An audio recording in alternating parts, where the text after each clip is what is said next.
My name is Slavka, I'm from Alabama, and this channel is about living, traveling, and learning. See you on the road.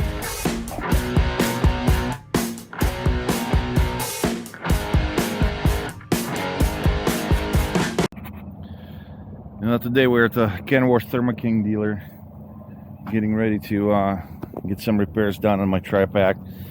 Unfortunately, the alternator went tits up this weekend, so gonna get a new alternator in there. Good thing place was nearby.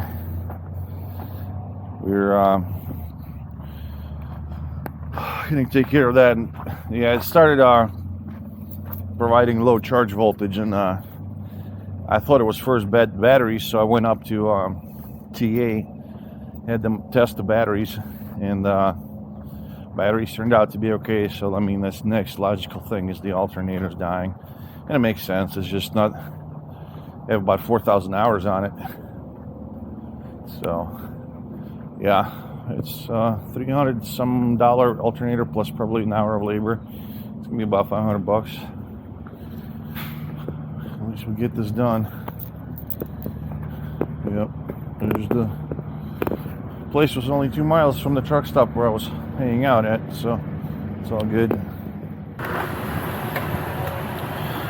I'm at the Blue Beacon while waiting for the load. I haven't had a load since last week. I did some truck repair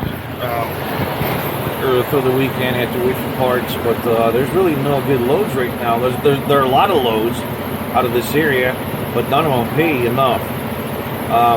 You know, I'm not going to take a load for $2.80 a mile when fuel is $5 to $6 a gallon here.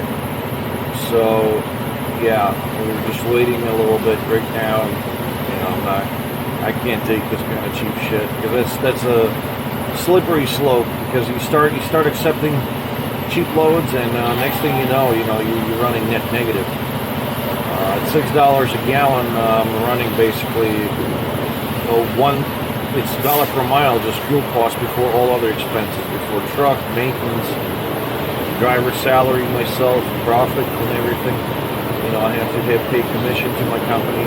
10% of my gross income goes to the dispatch, for the DOT numbers and all that other stuff. So there's a lot of overhead expenses, and you know, when fuel is almost 50% of the basically gross pain for their load, it's not working out. It's not a good equation. In this business, ideally, fuel costs should be somewhere around 25% of the load value. So in this case, if the fuel is costing me $1 a mile, I need to pick up load that's $4 a mile. That's about where it needs to be, basically, price-wise. Right now, what they're offering, they basically, you know, I would be subsidizing the shipper or the broker at this point, because my fuel cost would be near 50% off the gross paying value, and then everything else has to come out of it. So it's a net negative return, meaning that after the expenses, after everything's calculated, my basically I end up subsidizing someone instead of earning money doing the work that I do. So it's very important that, you know, not participate in that kind of bullshit. You know, sit and get loads that actually pay money, because you know, you can run your wheels off with cheap loads, and then that's it. You're not going to have money to fill up the tank next time. You know, right now 300 gallons of fuel, full load of fuel for me, that's almost $1,800. I mean, how many of you guys can, you know, just whip out almost $2,000 out of your pocket? And that's every other day. If I take a long load like to California, I would need to have like 2 fill-ups like that. I would have to fork out close to $4,000 just in fuel, and then the load pays only $6,500. So no, that's where I'm sitting, guys. It's kind of shitty right now with this whole fuel spike. You know, it's going to take a while for the shippers to adjust, but I'm just hoping fellow truckers and dispatchers not taking shitty loads and running net negative. Because if you're running net negative, well, you're running yourself out of business. How long can you stay like that? 30 days, 2 months, and then what? So, alrighty, keep on trucking, guys. For now, just rest and relaxation. Trying not to get all upset about shit going on in Ukraine. It's terrible news out there.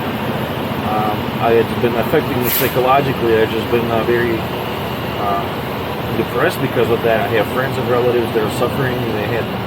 Some had to evacuate. Some are, getting really scared what's going on there. So some are drafted into defense. So it's a bad situation. It's bad price-wise. It's going to affect everybody here. But I'm hoping that eventually, everything will resolve itself for everyone, including Americans, with the fuel prices and inflation. And Ukraine defeats Russia. Putin goes to hell. Much better now. Had all that crap that I collected going to Washington and Mexico border and Texas and everywhere else. Hopefully I don't have to drive through the winter weather on the way home. I think my next load I'm picking up is going to be heading to Alabama, Florida, somewhere about.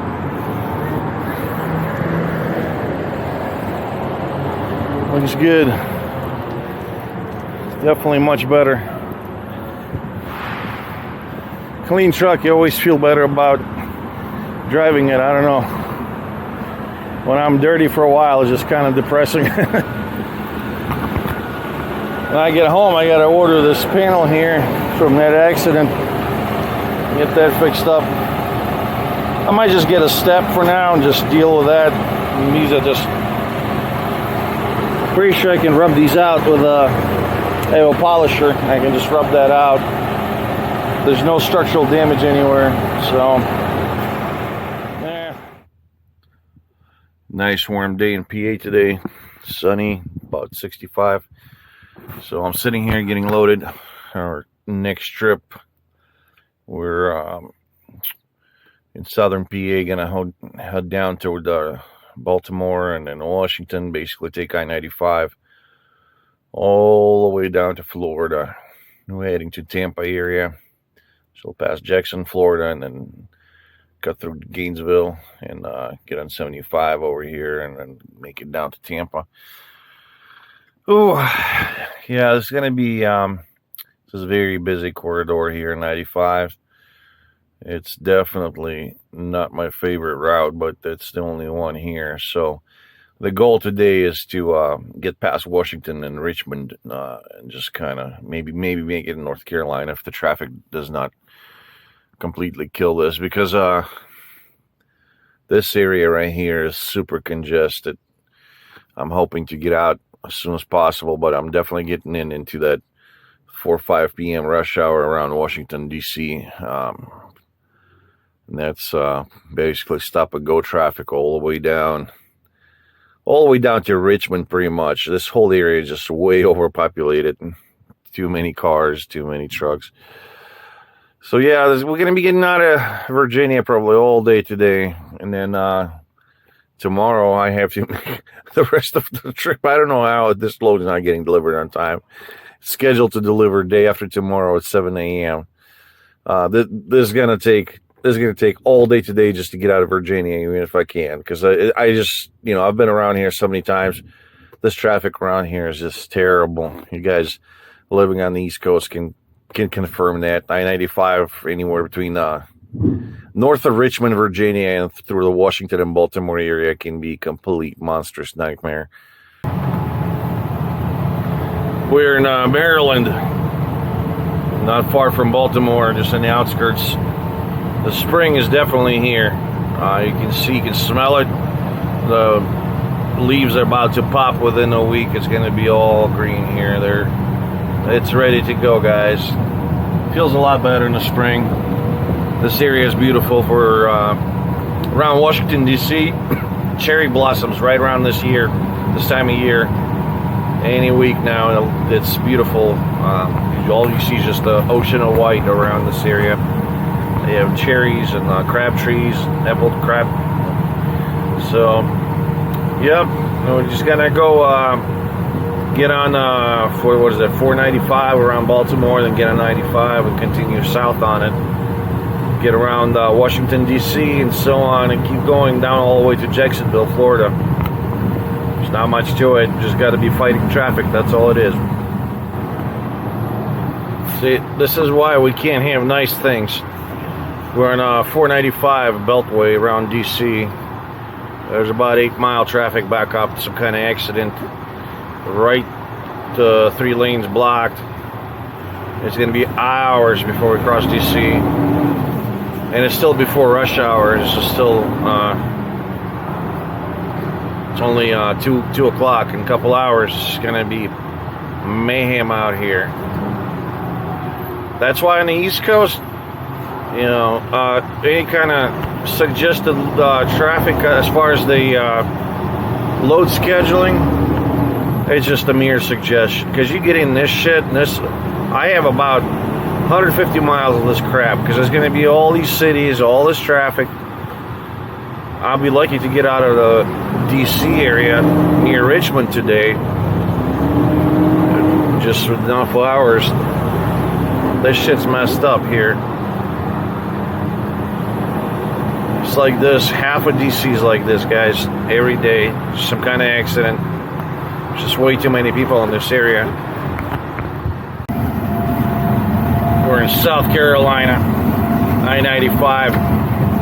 I don't like driving this road. It's full of dipshits and minivans that just board the left lane, do not let trucks merge. Bunch of vacationers going from northeast to Florida. Goddamn idiots. We're near Jacksonville, Florida, still on I-95, about to hop over to 295 and then 10. Oh man, I'm running about 3.5 hours late. That's about the first day when I picked up this load. I wasted about 5 hours around Washington D.C. in traffic. It's just killed my timeline. There's no way to recover from that, because the way the load schedule is structured. I had a pickup that I got loaded in the afternoon, so that day I had to drive at least 500 miles, and it didn't happen. It just ran out of clock, and that's it, because of the traffic. So I only drove about 250, 300 miles. I don't remember. I stopped the North Carolina border, and yesterday I drove for a while. Ran out of hours almost, but I still got 200 miles to go today. So my clock flipped over around 6 a.m. this morning, and that's what I'm doing right now. So hopefully they'll unload me. I was supposed to be there already 45 minutes ago. It's going to be another 3.5 hours before I get there. Well, there's nothing I can do. Some of these schedules, man, they're really tight. It's like everything has to align and go perfectly fine. There's no room for any kind of failure. It's all a bunch of, like, you have to be perfect. You can't have traffic, you can't have construction, you just have to haul ass the entire day. And then second day, and then you're going to be fine. But, yeah, I'm just going to keep plugging away at Florida here. And we're going to get to our destination, hopefully, in a few hours. This is Saturday morning. This is Gulf Coast beach towns. This is what traffic looks like during spring break. Multiple miles of just cars trying to get on the freeway. The Interstate 10 is up there about 1.6 miles. Yep, it's going to be a fun ride. All these people are probably heading back home, so they can get home by Monday whenever, you know. So you see a lot of tags from Tennessee, Kentucky, Midwest, Minneapolis, Minnesota. So they're going to be driving all day today, all day tomorrow, and then some. Yeah. Around the vacation season, it sucks around here. Getting these bottlenecks. There's no accident or anything. It's just, you know, everything pegged up with all the masses of people in there. Packed for beaches, coming back home. Kids, surfboards, frisbees, footballs. Oh man. And the thing is, like, the Interstate 65 heading north from here is pretty much just like this. It's congested, and yeah, I don't enjoy traveling during spring break.